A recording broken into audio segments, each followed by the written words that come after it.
Une des scènes que je vais vous raconter va vous faire comprendre pourquoi nous avions toujours si peur des Allemands et nous ne savions jamais ce qui allait arriver.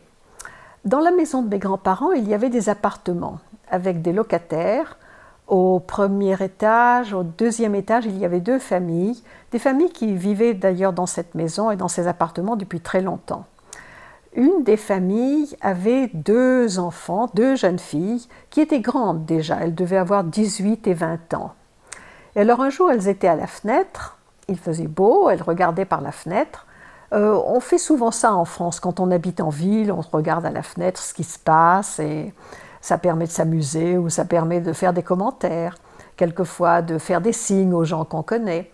Bref, elles étaient à la fenêtre et elles regardaient en bas et deux officiers allemands sont passés et je ne sais pas si elles ont essayé d'attirer leur attention parce qu'elles étaient des jeunes filles et qu'ils étaient en uniforme ou si tout simplement elles parlaient d'autre chose. Mais elles se sont mis à rire. Et elles se sont mis à rire assez fort, aux éclats. Et immédiatement, les officiers sont entrés dans la maison.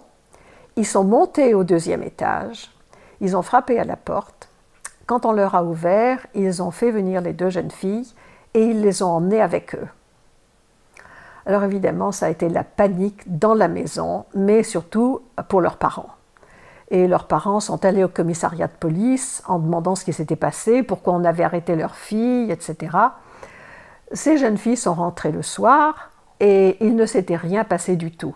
Je crois que les deux Allemands avaient vu deux jeunes filles françaises sympathiques et mignonnes et ils avaient décidé peut-être de flirter avec elles, peut-être de leur faire peur, peut-être d'engager la conversation.